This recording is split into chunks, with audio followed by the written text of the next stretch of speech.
जी sir, sorry वो internet का थोड़ा इशू आ गया था।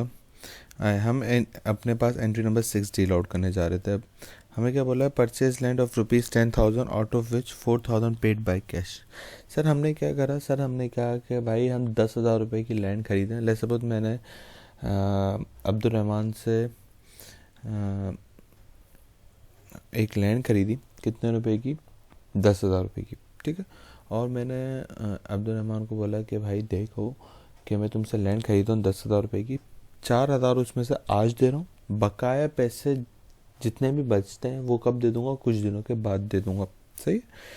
तो मैंने इस हिसाब किताब से क्या बोल दिया, मैंने बोल दिया कि भाई मैं एक लैंड खरीद रहा हूँ। अब लैंड मेरा क्या है सर, अभी हमने स्टार्टिंग में समझाता है एंट्री नंबर 2 के अंदर कि लैंड भाई मेरा क्या है, एक एसिड है, और एसिड मेरे पास क्या हो रहा है, इंक्रीज हो रहा है। कितने रुपए से भाई, 10,000 रुपये। अब ये एसिड खरीदा, वो किस पे खरीदा, उधार पे खरीदा, कैश पे खरीदा, ये सरमाएकारी हुई। तो अगर मैं देखूं तो मुझे पता चलता है कि मैंने क्या किया, परचेज किया। अभी मैंने थोड़ी देर पहले आपको बताया था प्रीवियस वीडियो के अंदर, क्या देखें, जब आप परचेज के वर्ड के हिसाब किताब होता है तो नॉर्मली क्या होता है कि आप अपने कारोबार के एसेट्स में से, कारोबार के जितना भी कैश होता है उसमें से खरीदारी कर रहे होते हैं, ठीक है। अब यहाँ पे जब हमारे पास पता चला कि यार हमने यहाँ पे एसेट खरीदा है, उसमें से मैंने पैसे कितने रुपए दिए सर, उसमें से मैंने जो कैश दिया वो कैश कितने रुपए का दिया सर, उसमें से मैंने कैश दिया कितने रुपए का, 4,000 रुपये का। सही है।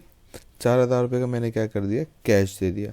और बकाया जो पैसे थे उसको मैंने क्या कहा, उसको मैंने कह दिया भाई मैं तुम्हें कुछ दिनों के बाद दे दूंगा। कितने रुपए बकाया दूंगा, 10,000 रुपये देने थे, उसमें से मैंने क्या किया सर, 4,000 रुपये कैश दे चुका हूँ। तो 10 में से 4 जाएंगे तो कितने रुपए बच रहे होंगे सर, 6,000 रुपये बच रहे होंगे। तो मैंने क्या बोला भाई, 10,000 रुपये की लैंड खरीदी जिसमें से 4,000 रुपये कैश दे दिया, बकाया जो पैसे थे पे आउट ऑफ विच, उसमें से 10,000 में से, आउट ऑफ विच का मतलब क्या था, उसमें से 4,000 रुपये दे दिए। बकाया के बारे में कुछ लिखा हो नहीं तो हम क्या अज्यूम करेंगे, उधार है, बाद में पैसे दे देंगे इसको। ठीक है सर, क्लियर होगा आई होप। सर फिर इसके बाद हमें बोला जाता है entry number 7, sold goods of ₹10,000 by cash. Sir हमने क्या करा, एंट्री नंबर 7 के ऊपर आके, अच्छा इसकी नरेशन लिख देता हूँ, उस वाले ऊपर वाली लिखता हूँ, आई थिंक आसान है। ऊपर मर्चेंडाइज परचेज करे हैं, इक्विपमेंट परचेज करे, यहाँ पे लिख देता हूँ, नरेशन थोड़ी सी होगी हटके, परचेस्ड लैंड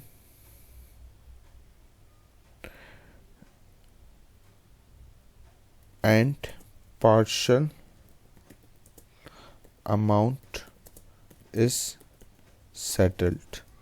क्या लिखने का मत कोशिश करी मैंने कहा देखो भाई मैंने लैंड परचेज किया, लेकिन उसमें से क्या किया, पूरी की पूरी अमाउंट नहीं दिया, पार्शल अमाउंट मैंने तुम्हें से पे कर दी है।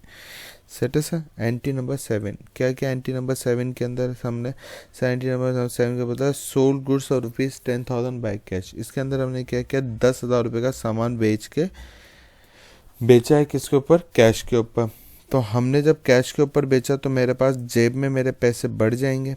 क्यों सर, पैसे क्यों बढ़ जाएंगे, क्योंकि देखें आपने कुछ सामान बेचोगे तो सामने वाला बंदा आपको पैसे दे रहा है, और जब पैसे दे रहा है तो आपके पास कैश क्या हो रहा है, इंक्रीज हो रहा है। कितने रुपए सर, 10,000 रुपये सर। अब ये जो 10,000 रुपये का पैसे आए कहाँ से आए, पता चला भाई सेल्स करिए। सेल्स का मतलब क्या होता है, हमने सामान क्या करा है, बेचा है, उसको हम नाम क्या दे देंगे, रेवेन्यू का नाम दे देंगे। कितने रुपए से सर, 10,000 रुपये से। ठीक है सर, आए आगे बढ़ते हैं। सर एंट्री नंबर 8, मैं इसको भी दूसरे कलर से कर देता हूँ, sold goods on credit. Sir हमने थोड़ी टाइम पहले भी ये भी प्रीवियस वीडियो के अंदर देखा था, अगर आपको उधार की ट्रांजैक्शन पता करनी होती है या तो ऑन अकाउंट लिख के दे देता था, ऑन क्रेडिट लिख के देता था, या नेम ऑफ पर्सन और कस्टमर सप्लाई। अब यहाँ पे ये आपको क्या बोल रहा है, आपने क्या किया, सोल्ड गुड्स किए हैं, सामान बेचा है, कैश के ऊपर नहीं सर, पैसे नहीं मिले। पैसे कब मिलेंगे, कुछ टाइम के बाद मिल जाएंगे। तो क्या बोला, ऑन अकाउंट के ऊपर हमने सामान बेचा है। ठीक है, जब सामान बेचता हूँ, जब मैं सामान सेल कर रहा हूँ तो मुझे पैसे रिसीव करने होंगे, मुझे देने नहीं होंगे, पेबल नहीं होगा मेरा। क्यों सर पेबल क्यों नहीं होगा, क्योंकि मैंने सामान बेचा है तो मुझे पैसे मिल रहे होंगे। आप यूँ समझने की कोशिश करें, मैं एक और दफ़ा एग्जांपल देने की कोशिश करता हूँ। अक्सर बच्चे इसमें थोड़ा मसला कर देते हैं कि रिसीवेबल कब आता है, पेएबल कब आता है, तो उस हिसाब में थोड़ा टाइम लगाऊंगा। देखिए, रिसीवेबल का मतलब होता है कि आपने सामान बेच दिया और बदले में पैसे आपको कुछ दिनों के बाद मिल जाएंगे, ठीक है, that is called the receivable. Payable का मतलब क्या होता है कि आपने परचेजिंग करी है और आपको पे करना है, ठीक है। पेएबल कब आता है? पेएबल जब आएगा जब आपने व्हेन गुड्स परचेस्ड, किसके ऊपर परचेज किए हो? ऑन क्रेडिट के ऊपर, उधार के ऊपर किए हो। तो आप क्या इस्तेमाल कर लोगे सर? जब इसके ऊपर होगा तो आप क्या बोलोगे? अकाउंट्स पेएबल आ जाएगा, ठीक है। अगर हमारे पास व्हेन गुड्स सोल्ड, गुड्स बेचो किसके ऊपर सर? उधार के ऊपर, तो हम यहाँ पे क्या बोलते हैं? अकाउंट्स रिसीवेबल आ जाएगा, सेट है सर। तो अब यहाँ पे भी हमने क्या किया सर? यहाँ पे भी हमने क्या किया? 90,000 रुपये का उधार के ऊपर सामान बेचा है।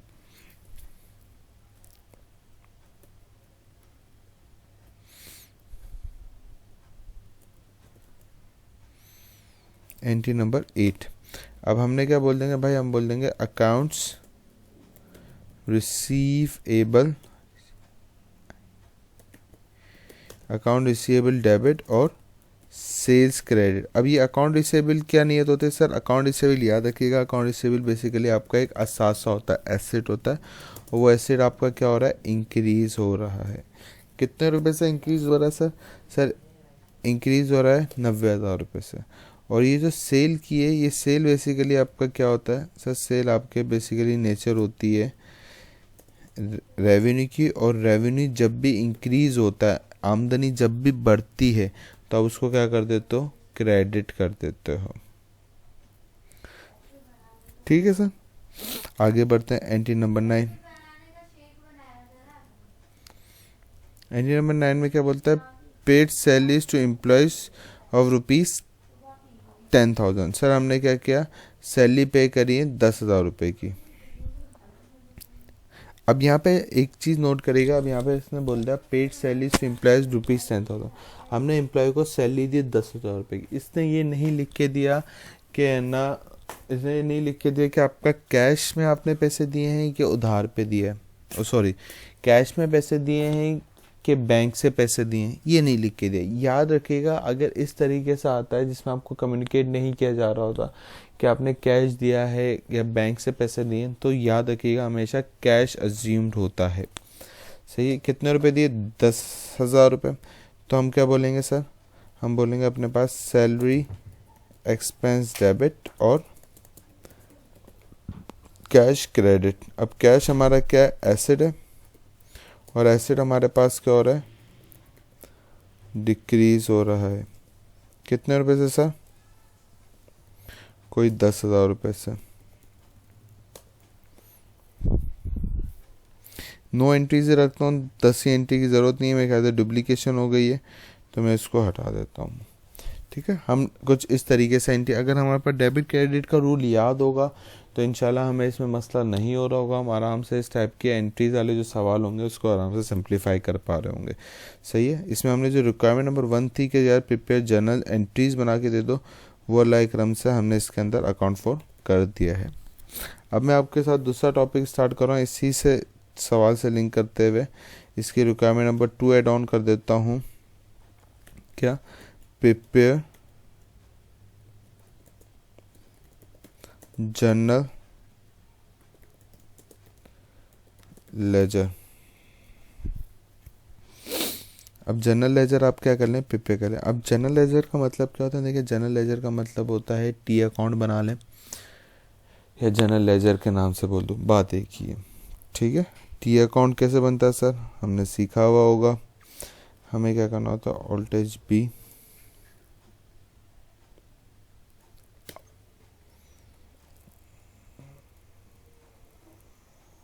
ऑल्ट एच बी, ठीक है सर। कुछ इस तरीके से हमारा अकाउंट बन रहा होता है। अच्छा, याद रखिएगा हर, अब इसका आपको आइडिया भी होगा, हम जब लेजर की बात करते हैं तो याद रखिएगा लेजर जब बनाने की बात आती है, हर नया नाम नया लेजर ओपन करवाएगा। क्या मतलब सर नया नाम नया लेजर?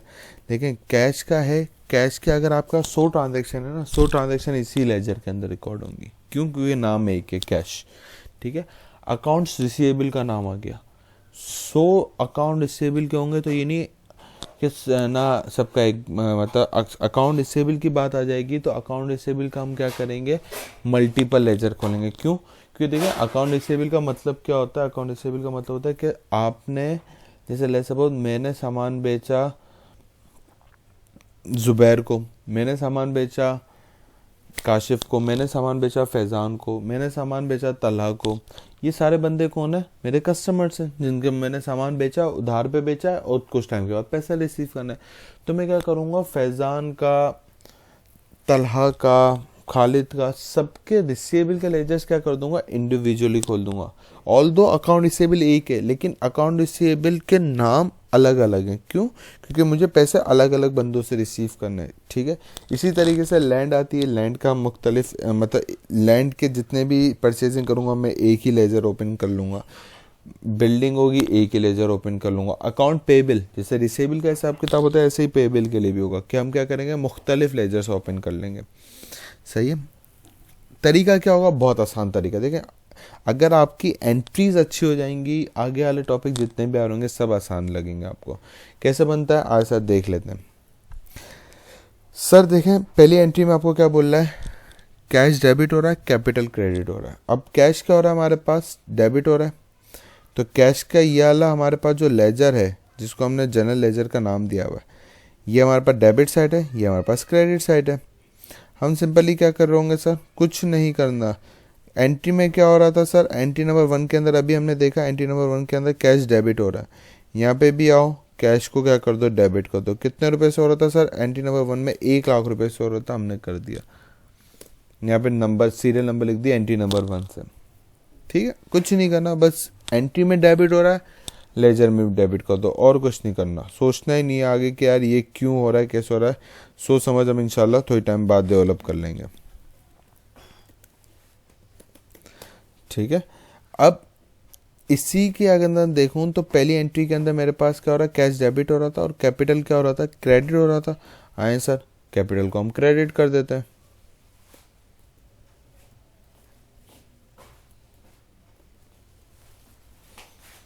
सही, कैश को डेबिट कर दिया, कैपिटल को क्रेडिट कर दिया। मींस जो एंट्री में डेबिट हुआ, लेजर में भी डेबिट, एंट्री में क्रेडिट होगा, लेजर में भी क्रेडिट हो जाएगा।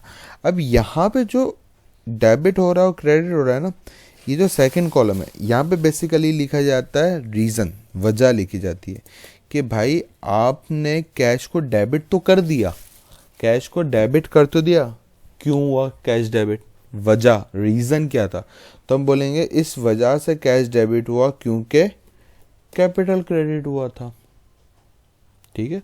अच्छा सर, मतलब आप ये कहना चाह रहे हैं कि कैश की साइड पे, या मैं बोलूं कि डेबिट साइड के ऊपर मैं क्या लिख दूंगा, क्रेडिट का नाम लिख दूंगा, और क्रेडिट की साइड के ऊपर क्या लिख दूंगा, डेबिट का नाम लिख दूंगा। सर समझ में नहीं आया, दोबारा बताएं। देखिए मैं बोलना चाह रहा हूँ कि यार आपने क्या किया, कैश की अमाउंट डेबिट साइड पे आ रही थी। अब ये डेबिट में 1 लाख रुपए क्यों आए, डेबिट में 1 लाख रुपए इस वजह से आए क्योंकि आपने क्या किया था, कैपिटल की वजह से 1 लाख रुपए है ना, इन्वेस्टमेंट हुई तभी आपके पास 1 लाख रुपए है ना, इसी वजह से हमने कैश को डेबिट कर दिया। अगर मैं क्रेडिट साइड पे कैपिटल को देखूं, कैपिटल में बोलूँगा कैपिटल क्रेडिट क्यों हो रहा है, मैं बोलूँगा इस वजह से कैपिटल क्रेडिट हो रहा है क्योंकि मैंने क्या किया है, कैश को इन्वेस्ट करा है। समझ रहे पॉइंट को। हम सिंपली क्या करेंगे, जो अमाउंट क्रेडिट वाली लिखेंगे, लेकिन नाम क्या लिख देंगे, डेबिट वाला लिख देंगे। ये बेसिकली क्या बता रहा था, रीज़न बता रहा था कि यार आपने अगर फला अकाउंट को, कैश के अकाउंट को डेबिट किया है तो वजह क्या थी, ठीक है। आए सर एक और एंट्री देखते हैं। सर एंट्री नंबर 2 में क्या बोलता है, लैंड डेबिट कैपिटल क्रेडिट 10,000 रुपये से। सर कैपिटल क्रेडिट हो रहा है, लैंड डेबिट हो रही है।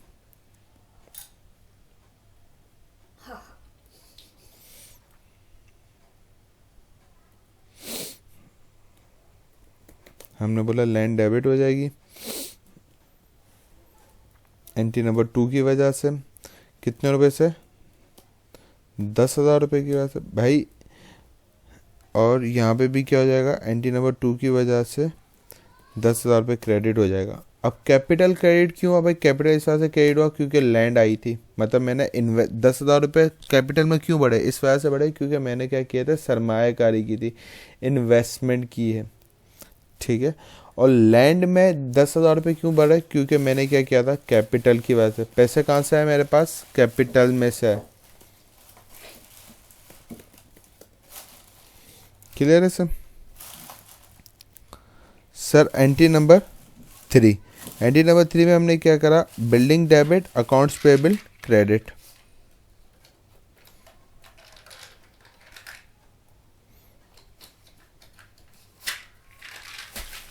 ये बिल्डिंग का टी कॉलम बना दिया क्योंकि मैंने आपको बताया था हर नया नाम नया टी कॉलम खुलेगा। अकाउंट्स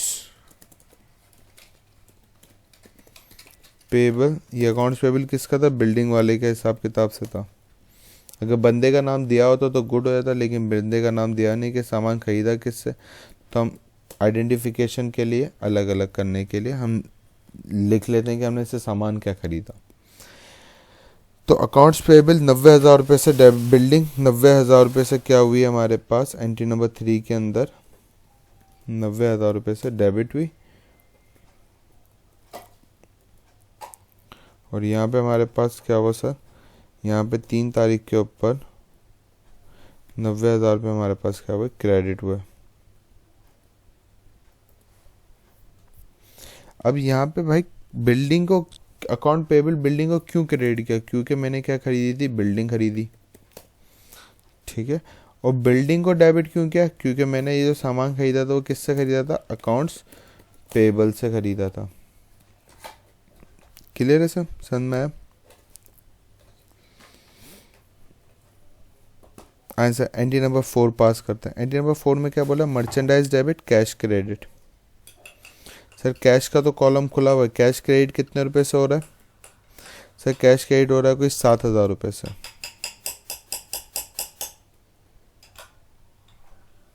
कैश क्रेडिट कितने रुपए से हो रहा है सर, 7,000 रुपये से हमारे पास कैश क्रेडिट हो रहा है। कौन सी एंट्री में, चौथी एंट्री के अंदर। भाई कैश क्रेडिट क्यों हुआ, वजह क्या थी जिसकी वजह से तुमने क्या कर दिया, कैश को क्रेडिट किया गया। तो मैं बोलूँगा भाई देखो, कैश क्रेडिट करने की जो असली वजह थी वो बनी थी हमारे पास मर्चेंडाइज, मैंने क्या खरीदी थी, परचेज की थी। और जब मर्चेंडाइज मैंने परचेज करी, जब मैंने मर्चेंडाइज परचेज करी तो मैंने इसको क्या कर दिया, डेबिट कर दिया। कितने रुपए से सर, 7,000 रुपये से। अभी मर्चेंडाइज क्यों डेबिट हुई, इस वजह से डेबिट हुई क्योंकि मेरे पास से क्या चले गया, कैश चले गया। और ये कैश क्रेडिट क्यों हुआ था सर, कैश क्रेडिट इस वजह से हुआ था क्योंकि मेरे पास क्या हुई, ये 7,000 रुपये जो मैंने खर्च किए वो किसके लिए कर दिए, इसके लिए हमारे पास कैश मर्चेंडाइज खरीदने के लिए कर दिया, ठीक है। हमें सिंपली क्या करना होगा, हम जैसे जैसे जो एंट्री आ रही है, अगर आपने देखा चारों एंट्री के अंदर मैंने क्या किया, जो डेबिट हो रहा है वो डेबिट कर दिया, जो क्रेडिट हो रहा था वो क्रेडिट कर दिया, ठीक है। ऐसे तरीके से आप बाकी भी कोशिश करके एंट्रीज पास आउट करके मुझे चेक करवा दीजिएगा, तो हम आराम से अपना ये हिसाब किताब डील आउट कर लेंगे। अभी मैं इसको कंप्लीट नहीं कर रहा, आप इसको कंप्लीट करेंगे, ठीक है। मैं इसके अंदर एक और छोटी सी चीज़ समझा रहा हूँ, क्लोजिंग बैलेंस निकालने का तरीका। अब देखें, क्लोजिंग बैलेंस निकालना बहुत इंपॉर्टेंट होता है टी अकाउंट के अंदर। सर निकलता किस तरीके से closing balance, sir closing balance हमारा जब निकालना होता है, हमें कैलकुलेट करना होता है, हम सिंपली क्या करते हैं, हम बोलते हैं यार ये जो डेबिट साइड है ना, यहाँ पे जो अमाउंट्स आएंगे उन सब का टोटल कर लो, और ये जो यहाँ पे क्रेडिट साइड पे जो अमाउंट्स आएंगे उन सब का टोटल कर लो, सही है। अगर मैं अभी टोटल किया तो मुझे पता चला यार मेरे पास यहाँ पे कोई अमाउंट पड़ी हुई है डेबिट साइड पे 1,00,000 रुपए की, और क्रेडिट साइड पे पड़ी हुई है कोई 7,000 रुपये की। ये लिखनी नहीं होती, कैलकुलेशन करके साइड पे रख लीजिएगा ताकि आपको पता चल जाए क्या हिसाब किताब चल रहा है। अगर मैंने देखा कि भाई 1,00,000 रुपये इस तरफ पड़े हुए और इस तरफ अमाउंट कितनी पड़ी हुई है, 7,000 रुपये, तो मैंने कहा भाई अमाउंट किस तरफ कम है, टोटल करा। टोटल करने के बाद मैंने इवैल्यूएट, अभी तो सिंस एक एक की ट्रांजैक्शन तो सीधा सीधा दिख रहा है, लेकिन जब मल्टीपल ट्रांजैक्शन आ जाएंगी तो हिसाब के साथ से हमें कैलकुलेट करके चेक करना पड़ेगा कि किस तरफ अमाउंट कम है। जहां पर अमाउंट कम होती है टी अकाउंट के अंदर, जिस साइड डेबिट या क्रेडिट साइड दोनों में से जिस भी तरफ अमाउंट कम होती है, क्लोजिंग बैलेंस वहां लिखा जाता है। ठीक है, अब ये क्लोजिंग बैलेंस क्या हिसाब किताब होता है? देखें, अगर मैं आपसे एक बात करूं, आपके पास let's suppose for a time being आपके पास सिर्फ 2 ही ट्रांजेक्शन हुई कैश के अंदर। ठीक है, मैं आपसे पूछता हूं कि भाई आपको 1 लाख रुपए दिए गए, उसमें से आपने क्या करा, उसमें से आपने 7,000 रुपये खर्च कर दिए, तो अब आपके पास बैलेंस कितने रुपए का बचा? आप बोलोगे सिंपल है सर, 1 लाख रुपए का सामान खरीदा था, 7,000 रुपये खर्च कर दिए, माइनस कर दूंगा तो मेरे पास जेब में 93,000 रुपीज़ बचे हुए होंगे। मैं बोलूँगा भाई कैसे निकाला? आपने बोला सर 1 लाख रुपए आए थे, 7,000 खर्च कर दिए, माइनस कर दिया, तो मेरे पास टोटल अमाउंट कितनी बचेगी सर? मेरे पास जो अमाउंट बच जाएगी वो 93,000 की हो जाएगी। तो मैं बोलूँगा ये जो 93,000 है ना, ये तुम्हारा क्या शो कर रहा होगा? Closing balance. ले सपोज दिन खत्म हो गया, या कारोबार में तो मतलब कैशियर के बाद जो क्लोजिंग हम पूछते हैं भाई डे एंड के ऊपर तुम्हारे पास कितने पैसे बचे, तो वो जो डे एंड के ऊपर जो पैसे बचते हैं, वो डे एंड के ऊपर पैसे बचना is called a closing balance in accounting. जो डे एंड पे दिन के आखिर में जो आपके पास पैसे बच गए, वो आपके लिए क्या टीट आउट हो जाएंगे? आपके लिए वो क्लोजिंग बैलेंस की नियत हो जाती है। तो हम क्लोजिंग बैलेंस किस तरफ लिखेंगे सर? हम क्लोजिंग बैलेंस उस तरफ लिखेंगे जिस तरफ हमारे पास अमाउंट कम होगी। मैंने डेबिट साइड का टोटल किया, डेबिट साइड पे मेरे पास अमाउंट आ रही थी कोई 1 लाख रुपए की। क्रेडिट साइड का टोटल किया, क्रेडिट साइड की अमाउंट आ रही है कोई 7,000 रुपये की। अमाउंट किस तरफ कम है सर? मैंने कहा यार अमाउंट कम है क्रेडिट साइड के ऊपर, यहाँ पे लिख दो आप क्या? Closing balance. कैसे निकालूंगा? मैं बोलूँगा भाई 1 लाख रुपये डेबिट में पड़े हुए हैं, 7,000 रुपये हमारे पास क्या पड़े हुए हैं? क्रेडिट साइड पे पड़े हुए हैं। ठीक है, अच्छा एक छोटा सा रूल और बता देता हूँ, हमने बचपन में हमेशा समझा हुआ है ये रूल। कौन सा रूल सर? डेबिट, हम ये बोलते थे ना, अगर हमारे पास एक प्लस हो और इसके अंदर एक और भी प्लस आ जाए तो हम क्या बोलते थे? Plus plus that is equal to the plus, minus minus that is equal to the minus, और minus minus that is equal to the plus, plus minus that is equal to the minus, minus plus that is equal to the minus. अब यहाँ पे हमने अपनी आसानी के लिए एक रूल बनाया हुआ, हम क्या बोलते हैं? अगर आपके पास एक डेबिट है, ठीक है, डेबिट आ गया, और दूसरा भी आपके पास क्या आ गया सर? दूसरी भी आपके पास जो वैल्यू आई वो भी क्या है? डेबिट आई, तो हम बोलते हैं debit debit that is equal to the plus. ठीक है, डेबिट डेबिट का मतलब क्या होता है? Plus plus. ठीक है, यहाँ पे डेबिट का मतलब मैंने क्या टीट और आसानी जिंदगी रखने के लिए क्या बोला? डेबिट का मतलब है प्लस, तो हम ये पढ़ते हैं ना plus plus that is equal to the plus, ऐसे ही। और माइनस को मैंने किस नाम से पुकारना शुरू कर दिया सर? माइनस को मैंने नाम से पुकारना शुरू किया क्रेडिट के नाम से। तो मैं क्या बोलूँ? अगर 2 क्रेडिट आ जाए तो हम क्या बोलते थे? Credit credit that is equal to the minus minus that is equal to the plus होता था हमारा। सही है, तो इसी तरीके से यहाँ पे भी ये होगा कि क्रेडिट क्रेडिट भी हमारे पास क्या हो रहा होगा? प्लस हो रहा होगा। सेट है, लेकिन व्हाट इफ एक दफ़ा डेबिट हो और एक दफ़ा क्रेडिट हो, जिसको हम बोलते थे plus minus plus that is equal to the, so minus plus that is equal to the हमारे पास क्या हो जाएगा? माइनस हो जाएगा। तो यहाँ पे भी कैसे होगा? अगर क्रेडिट डेबिट होगा तो भी क्या हो रहा होगा? हमारे पास माइनस ही हो रहा होगा। या मैं बोलूं डेबिट क्रेडिट है, क्रेडिट डेबिट हो या डेबिट क्रेडिट हो, तो आंसर हमारे पास क्या आएगा सर? वही आंसर आएगा जैसे हम बोलते हैं प्लस प्लस प्लस, ऐसे बोलेंगे debit debit plus, credit credit plus, debit credit minus, credit debit minus. ठीक है, अब मुझे एक बात बताओ, ये रूल क्यों बताया? क्योंकि देखो क्लोजिंग बैलेंस के अंदर अगर मैं देखूँ 1 लाख रुपए किस तरफ के हैं सर? 1 लाख रुपए मेरे पास, अगर मैं यहाँ से देखूँ 1 लाख रुपए मेरे पास डेबिट साइड के हैं, ऐसा ही है। और 7,000 रुपये मेरे पास किस तरफ के हैं? 7,000 रुपये क्रेडिट साइड के हैं। तो मेरे पास रूल नंबर 4 अप्लाई हो रहा है, एक डेबिट की वैल्यू एक क्रेडिट की वैल्यू। तो हम क्या बोलेंगे? डेबिट एक वैल्यू 1 लाख रुपए और क्रेडिट है, तो बीच में साइन कौन सी आ जाएगी? माइनस की आ जाएगी। तो अमाउंट कितने रुपए की हो जाएगी सर? अमाउंट मेरे पास आएगी 93,000। ये 93,000 मेरे पास क्या शो कर रहा है सर? ये 93,000 मेरे पास शो करेगा मेरा क्लोजिंग बैलेंस। ठीक है, जब आप क्लोजिंग बैलेंस निकाल लेंगे फिर आप क्या कर देंगे, दोनों साइड का आप क्या कर लेंगे, टोटल कर लेंगे। टोटल कैसे करूँगा, मैं बोलूँगा 93,000 plus 7,000 that is equal to the 1 lakh, और यहाँ पे भी हमारे पास क्या हो जाएगा, 1 लाख हो जाएगा। ठीक है सर, इसी तरीके से हम यहाँ पे क्लोजिंग बैलेंस निकालना सीखते हैं एक और दफ़ा। अब देखो क्रेडिट साइड पे बैलेंस कितने रुपए का आ रहा है सर, क्रेडिट साइड पे बैलेंस आ रहा है कोई 1 लाख रुपए का और 10,000 दैट इज 1,10,000 रुपये का। और डेबिट साइड पे बैलेंस कितने रुपए का, कोई भी बैलेंस नहीं है, 0 रुपये का। तो हम क्या बोलेंगे, अमाउंट वहाँ लिखी जाती है, क्लोजिंग बैलेंस वहाँ लिखा जाता है जहाँ पे अमाउंट आपकी क्या होती है, कम होती है। तो क्लोजिंग बैलेंस अमाउंट कहाँ कम है सर क्लोजिंग बैलेंस की अमाउंट हमारे पास कम है डेबिट साइड के ऊपर, तो हम यहाँ पे अमाउंट लिख देंगे 1,10,000 माइनस 0। 0 क्यों सर, क्रेडिट का बैलेंस कितना है, 1,10,000 रुपये, डेबिट का बैलेंस का कुछ भी नहीं है। तो रूल नंबर 3 क्रेडिट डेबिट, तो क्रेडिट डेबिट हमारे पास क्या होता है, माइनस हो जाता है। अमाउंट कितने रुपए की आ जाएगी सर, अमाउंट आ जाएगी कोई 1,10,000 रुपये की आ जाएगी।